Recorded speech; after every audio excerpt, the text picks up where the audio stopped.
কি খাচ্ছি বলুন তো বন্ধুরা? এটা দেখুন তো, এটা কি? কে কে পছন্দ করেন আমার মতো এইভাবে শুধু মুখে খেতে? অবশ্যই জানাবেন। তো চলুন, কি বানিয়েছি সেটাই শেয়ার করব। দেখলে অবশ্যই বুঝতে পারবেন। তো হেভি টেস্ট হয়েছে। এটা আমি রান্না করেছি বলে বলছি না, সত্যিই খুব সুন্দর টেস্ট হয়েছে। তো আপনারা খেলে অবশ্যই বুঝতে পারবেন। তো এইভাবে করে খেয়ে দেখুন।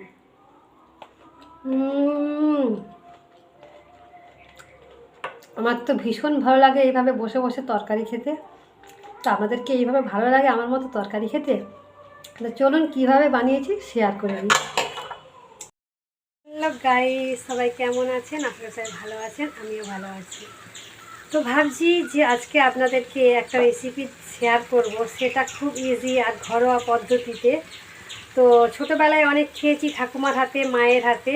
তো আমি নিজের হাতেও অনেকবার বানিয়েছি, কিন্তু যে সকল উপকরণগুলো লাগে সেগুলো অনেক কিছুই আমি পাচ্ছি না।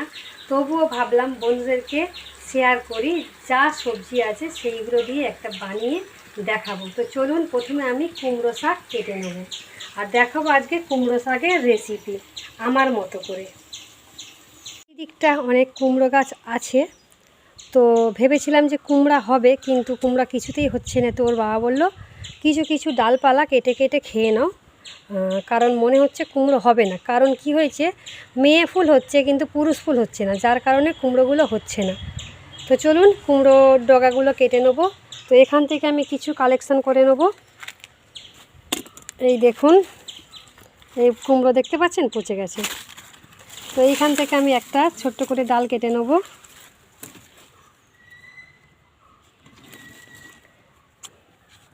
এইখান থেকে কাটি। এই যে একটা ডাল আমি কেটেছি, আরও কয়েকটা ডাল আমি সংগ্রহ করব। তো চলুন ততক্ষণ আমি কেটে নিই, তারপর দেখাচ্ছি। তো বন্ধুরা, এতটা আমি ডাল কেটে নিয়েছি কুমড়ো গাছের। তো আমি এবার কি করব, এইগুলোকে কাটিং করব। তো চলুন ব্যাক ক্যামেরায় আমি কাটিং করে দেবো। আর এই দেখতে পাচ্ছেন কুমড়ো কিন্তু ফুল ফল অনেক আসছে, কিন্তু কুমড়ো হচ্ছে না। তো এইগুলোকে সুন্দর করে কাটিং করতে হবে, ধুতে হবে। যেগুলো নরম নরম পাতা সেইগুলো নেবো, আর যেগুলো মোটা হয়ে গেছে পাতাগুলো, খসখস হয়ে গেছে, এই পাতাগুলো নেবো না। তো চলুন ব্যাক ক্যামেরায় আমি এগুলো পরিষ্কার করে কেটে নিই। কুমড়ো খাড়াগুলো, ডাঁটাগুলো সুন্দর করে কেটে ধুয়ে পরিষ্কার করে নিয়েছি। আর বেশি খসখসে পাতা দিই নাই, আমি নরম নরম পাতা দিয়েছি। আর এই দিকে দেখুন, এটা হচ্ছে আমি সেদিনকে কচু তুলেছিলাম, নিজের হাতে গাছ লাগানো যে কচু হয়েছিল, ঘোড়ো কচু, ওই কচু, বরবটি, আলু, রাঙা আলু, টমেটো। তো এর মধ্যে আপনারা কাঁঠালের দানা দিতে পারেন, ঝিঙে ঝিঙে দিলে খুব সুন্দর হয়। যতটা পারবেন ঝিঙে দেওয়ার চেষ্টা করবেন। ঝিঙে আলু জিরে গুঁড়ো দিয়ে করলে খুব ভালো হবে। আর তার সাথে আমি ডালের বড়া বানাবো, তার জন্য আমি বেসনটা ভিজিয়ে রেখে দিয়েছি অনেকক্ষণ। এটাকে আমি সুন্দর করে ঘেঁটে নিয়েছি যাতে বড়াগুলো খুব সুন্দর হয়।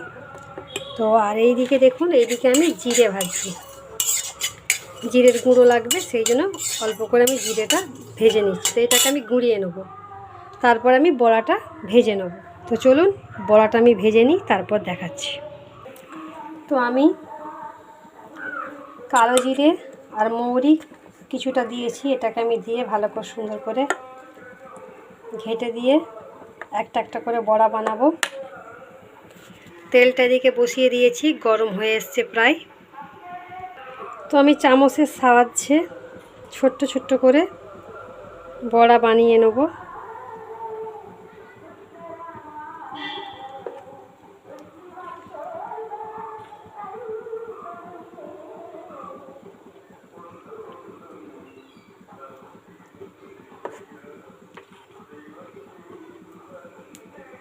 আমি আঁচটা কম করে রেখেছি, নইলে বড়াগুলো জ্বলে যাবে।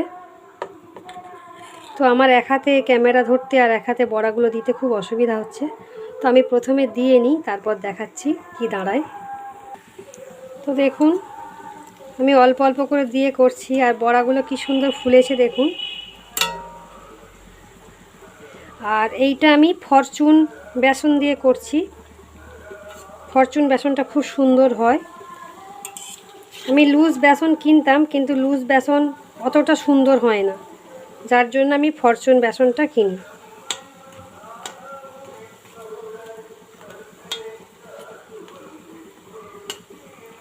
তো লাল লাল করে আমি ভেজে নেব। তো বড়া ভাজা কমপ্লিট হয়ে গেছে। এদিকে কড়াই আমি 5 ফোড়ন আর শুকনো লঙ্কার ফোড়ন দিয়েছি। এবার আমি সবজিগুলোকে সুন্দর করে ভেজে নেব।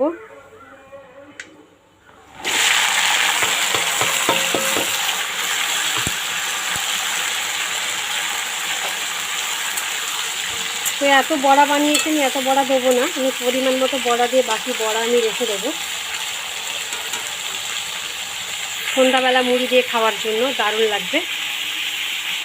তো পরিমাণ মতো মশলা আমি নিয়ে নিয়েছি, হলুদের গুঁড়ো, লঙ্কার গুঁড়ো, জিরের গুঁড়ো, এদিকে পরিমাণ মতো চিনি আর পরিমাণ মতো নুন।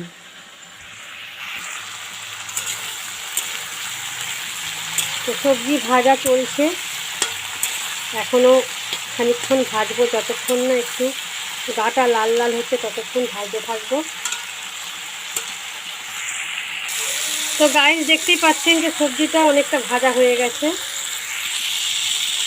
এবার আমি এর মধ্যে কুমড়ো শাকগুলো তুলে দেবো, এটাকেও একটু আমি ভেজে নেব।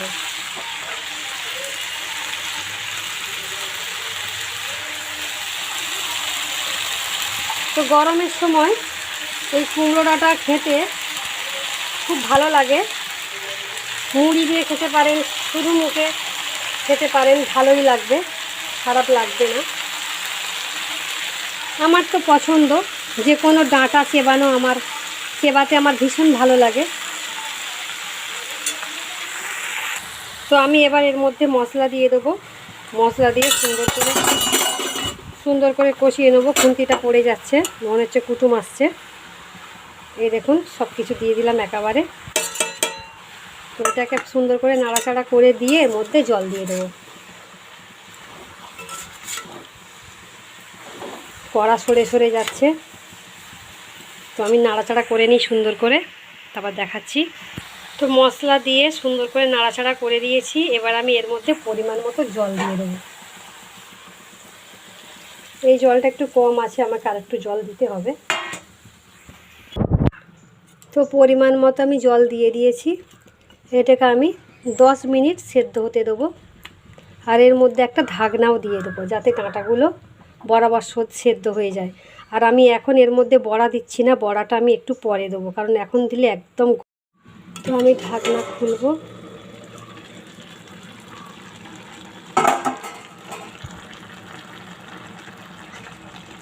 এবার আমি এর মধ্যে বড়াগুলো দিয়ে দেবো,